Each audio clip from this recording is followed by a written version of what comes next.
Wow. Okay, so McLaren. Yeah. They really made a statement in Australia, didn't they? I mean, it wasn't just a win, it was dominant. And for Lando Norris to be leading the championship, well, that's the first time anyone other than Verstappen has been at the top since, what was it, the Spanish GP back in 22? Huge. Absolutely huge, yeah.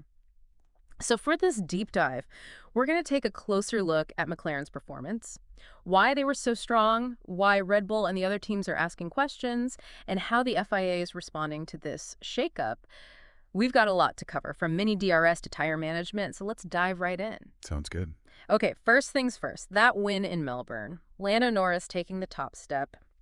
He was in a league of his own, really, and to now be leading the championship, it kind of feels like he's gone from potential race winner to serious title contender in the space of a weekend. Yeah, it's a real step change. And what's interesting is that it wasn't just the car, it was the whole team operating at a really high level. You're right. I mean, you think back to last season, there were a couple of races, like Yeah. Canada and Silverstone, where McLaren had the pace, but maybe not the strategy to match. But Mhm. in Australia, they seem to get everything right. Every pit stop, every decision, it all just clicked. And that's something that Norris himself highlighted in his post-race interviews. He talked about how much the team's communication has improved, Hmm. how they're able to make better decisions under pressure now. There was actually a moment during the race, I think it was around lap 30, where they made a really late call to pit Norris, and Yeah, it ended up being the perfect strategy. exactly. That kind of split-second decision-making, Hmm. it shows a real confidence in their processes. Yeah. And, Norris wasn't just praising the strategy, he was also really impressed with the car itself. He even called the MCL39 the reference on the grid. It was a pretty bold statement. Yeah, it is. But then you look at the performance, and it's hard to argue with him. And he made another interesting point about the benefit of having two strong drivers, himself and Piastri, pushing each other all the time. He contrasted that with teams that have a veteran and a rookie, where there's not that same level of internal competition. It makes a difference. It forces both drivers to raise their game. And, we should mention Verstappen as well. He acknowledged that McLaren were just faster in Australia. Hmm. He said Red Bull has a lot of work to do. Yeah. But he seemed almost okay with finishing second because they were struggling with tire overheating. Right. And that tire management issue, that's a Yeah, big part of what we want to explore today. absolutely. But before we get into that, let's talk about this mini DRS business Yeah. and the whole debate about flexible wings. Yeah, good point. For anyone who might be new to F1, could you just give a quick explanation of what DRS is and how it works? Sure. So DRS stands for Drag Reduction System, and it was introduced back in 2011 to try and make overtaking easier. Basically, there are certain zones on the track where if a driver is within 1 second of the car in front, they can activate DRS. Okay. This opens a flap on their rear wing, which reduces drag and gives them a speed boost. So it's like a temporary horsepower advantage that they can use to close up and make a pass.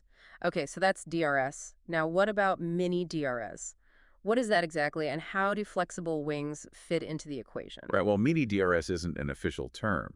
It's more of a nickname that's been used to describe something that's, well, let's just say it's a bit of a gray area in the regulation. Interesting. So the rules state that the rear wing can only flex a certain amount. I think it's 2 millimeters under a 75-kilogram load.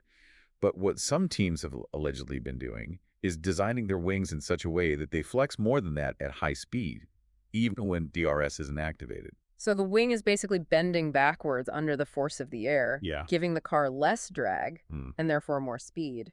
Exactly. It's like a loophole in the regulations, Yeah. and it can make a big difference. We're talking about a potential 3 km/h advantage on the straights. Wow, okay. That is significant. And I guess even a small change like that can have a ripple effect on other aspects of the car's performance? Absolutely. It affects everything from tire degradation to downforce to cornering speed. It's all interconnected. Which is why the FIA is stepping in, right? Yeah, they're taking this very seriously. Starting at the Chinese Grand Prix, they're going to be using much stricter tests on the rear wings to make sure they're not flexing too much. And I think there were even reports that they're going to start looking at the front wings more closely as well. In Barcelona, I believe? That's right. It seems like they're determined to close any loopholes that teams might be exploiting. Good. I mean, it's important that everyone's playing by the same rules. And it sounds like this whole mini DRS thing really got Red Bull's attention. Oh, yeah. They were pretty vocal about it. But it wasn't just the wings.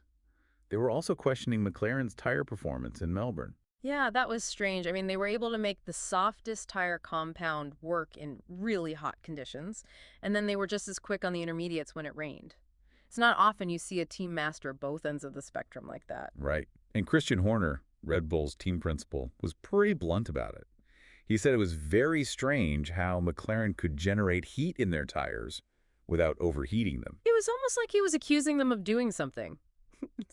Well, something illegal. There were actually some rumors going around last year about McLaren possibly injecting water into their tires to cool them down, or using special holes in the wheel covers to manage tire temperatures. Oh, wow. I didn't hear about that.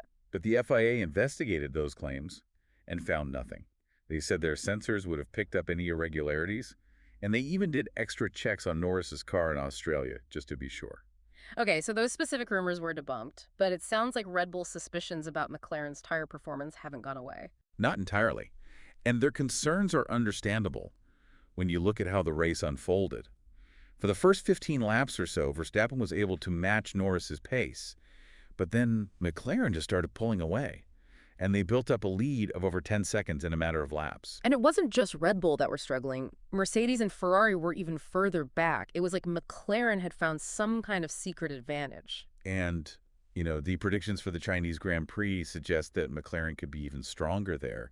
The track layout, with its long straights and fast corners, should really suit their car. There's even talk that they could lap everyone except the top few cars, which would be an amazing feat. It would. But it all comes back to the same question. Is McLaren's performance just down to clever engineering and a good understanding of the rules? Or is there something more to it? That's what everyone's trying to figure out, and I think the FIA is feeling the pressure from the other teams to get to the bottom of it. Right. So, to wrap this up, what are the key takeaways from this whole Australian Grand Prix saga? Well, first and foremost, McLaren are a serious force to be reckoned with. That win, and Norris's championship lead, is a huge statement. Secondly, the FIA is taking action on the flexible wing issue. So we'll see how that plays out in China. And lastly, the mystery surrounding McLaren's tire performance remains unsolved. Those are the big headlines, I think. Yeah, absolutely. So, for our listeners, hopefully this deep dive has given you a good overview of what's going on in F1 right now, why McLaren's win was so significant, what Mini DRS is all about, and why Red Bull are so interested in how McLaren are using their tires. And it raises some interesting questions for the future. Will McLaren be able to maintain their advantage as the FIA tightens the rules? Will Red Bull and the other teams find a way to close the gap? It's going to be fascinating to watch it all unfold. Yeah, it is. So make sure you stay tuned to F1 blogs for all the latest news and analysis, and don't forget to subscribe to their YouTube channel for even more in-depth coverage. Great advice. Okay, that's it for this deep dive. Thanks for listening. Thanks for having me. We'll catch you next time.